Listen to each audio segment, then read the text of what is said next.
No! Yuan! Andoy! She's mine! Ay!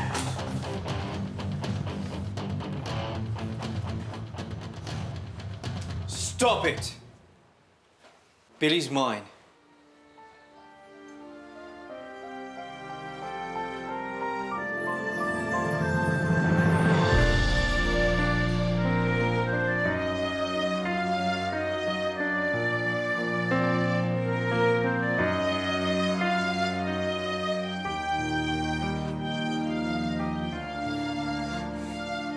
Sinabi ko sa'yo na gusto ko si Ethan.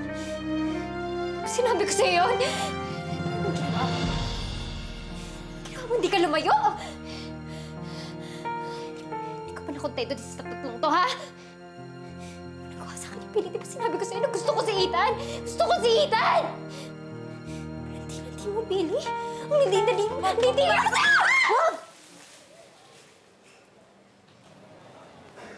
Wag! Gamay! Anong wag?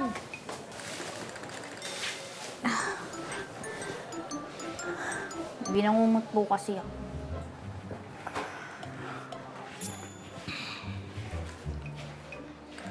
Si Andoy kasi, si Yuan tsaka si Jai, pinag-agawan ako. Tapos, biglang dumating si Ethan. Sabi niya, "Stop it! Billy's mine." Tapos pumunta siya sa akin, tapos niyakap niya ako. Tapos biglang dumating si Mariko. Naway tuloy ako. Ganda mo.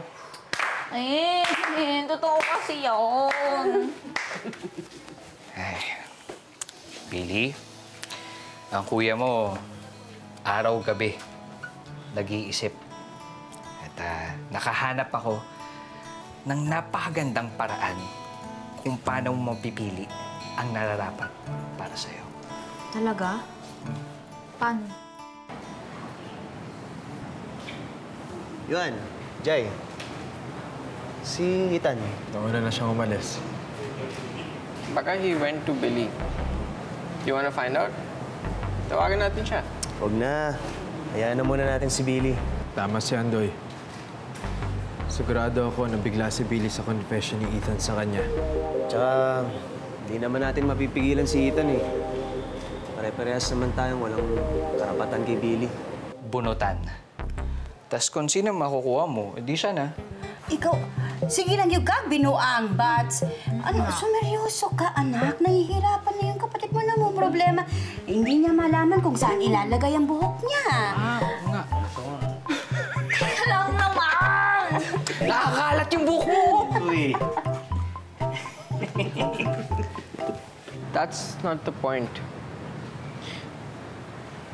The thing is that he lied to us. We asked him so many times, diba? And sabi niya, friends lang ang tingin kay Billy. Pero alam nyo, naiintindihan ko na may paliwanag ni Ethan kung bakit hindi kagad siya nagsabi sa atin eh. Tsaka isa pa, mukhang sincere naman siya sa paghingi ng sorry. Basta ako, I won't back down. Invite ko siyang lumabas. I'll call her.